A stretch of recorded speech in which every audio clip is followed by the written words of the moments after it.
Hey everyone, and welcome. Today, we are going to decode some genius that's hidden in plain sight. We're talking about how nature itself basically writes the design code for everything we build. This is going to be fascinating, so let's dive right in. So, have you ever really stopped to think about this? Why a house in the snowy Arctic looks nothing like one in a scorching desert or a humid jungle? It's not just for looks, and it's definitely not random. There is a brilliant, powerful logic at play. And today, we're going to pull back the curtain and see exactly how it works.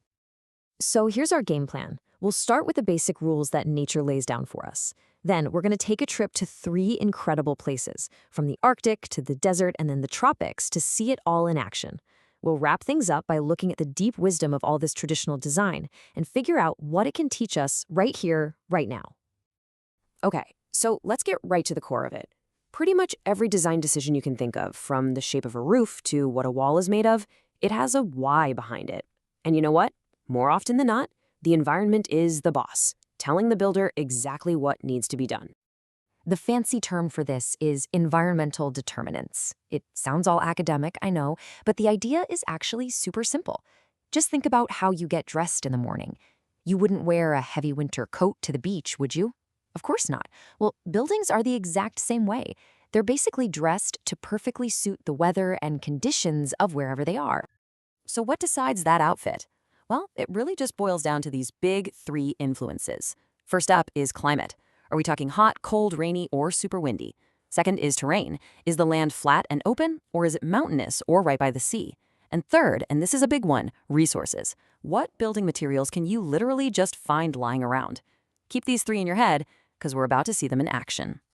All right, let's put this idea to the test with our first case study. We're starting in one of the most extreme environments on the entire planet, the Arctic. Out here, survival is all about pure, unadulterated ingenuity. Okay, just look at the problems you have to solve here. We are talking about temperatures that can hit minus 40 degrees. That's unbelievably cold. The ground is a solid block of ice, and your only building materials are snow and ice. That's it. The challenge is just immense. How in the world do you build something warm and build it fast with literally nothing but frozen water? I mean, it sounds like a riddle, right? It seems completely impossible. How can a house made of the coldest stuff imaginable possibly keep you warm? Well, this is where we see that first spark of absolute environmental genius. And here's the solution, and it is brilliant. The dome shape? It's the strongest possible structure for its weight, which is so important when all you've got is packed snow.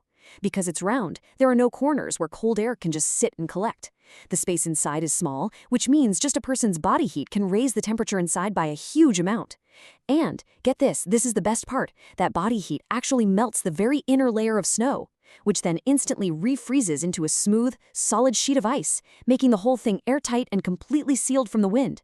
It's not just a shelter, it's an active, responsive machine. Okay, so from the absolute extreme of cold, we're going to jump straight to the extreme of heat, the desert. The challenges here are a complete 180, and they demand a totally different, but, you guessed it, an equally brilliant solution. Whoa, look at that temperature swing! 50 degrees Celsius during the day, that's 122 Fahrenheit, and then it can plummet all the way down to 10 degrees at night. So this isn't just about staying cool, it is about surviving wild extremes. Now, add in a nomadic lifestyle, which means your home has to be portable, and you've got a really specific, really tough set of design problems to solve. All right, here is a total head-scratcher for you. Everything we're ever taught says white reflects heat, black absorbs it. So a desert tent should be white, right? So why are traditional Bedouin tents almost always black? What on earth is going on here? Well, the secret is physics. It's so cool. The black fabric gets super hot from the sun, which then heats up the layer of air right above it. Hot air rises, right? So as it rises, it creates this current, a convection current, that actually pulls cooler air up from below and through the breathable walls of the tent, creating its own breeze. It is literally natural air conditioning. And the material, woven goat hair, it's a genius smart material. When it's dry, it's breathable. But the moment it gets wet, the fibers swell up and make it totally waterproof. It's just perfectly designed for its environment. And that right there is the big lesson. The desert tent teaches us that we have to question our assumptions. Sometimes the most effective, most brilliant design is the one that seems totally counterintuitive at first glance. All right, for our last case study, we're heading to the tropics. Now, this environment throws a double whammy at you. You've got intense heat and crushing humidity. See, that's the real problem in the tropics. Just getting in the shade isn't enough. When the air itself is thick and wet with moisture, you still feel hot and sticky. So the number one goal for any building design here is simple.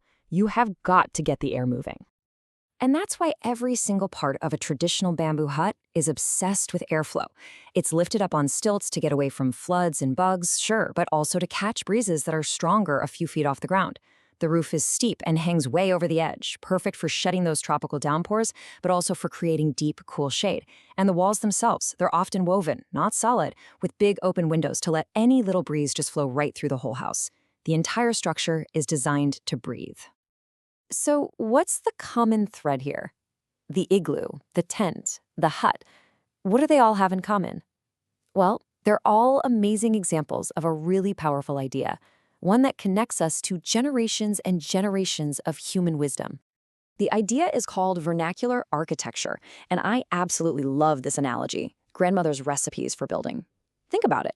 These designs weren't invented by some famous architect in a fancy studio. No, they were perfected over centuries by regular people through endless trial and error, passing down the knowledge of what actually works in their specific little corner of the world. It's wisdom that's earned, not just learned. And you know, when you put it side by side with a lot of modern construction, you really see how brilliant it is. Vernacular design is just naturally sustainable. It uses local materials you can find right there. It adapts to the climate instead of trying to fight it with giant, energy-guzzling air conditioners.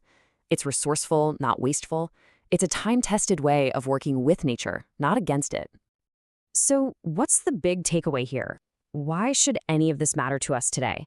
I mean, why does understanding an ancient igloo or a desert tent mean anything in the 21st century?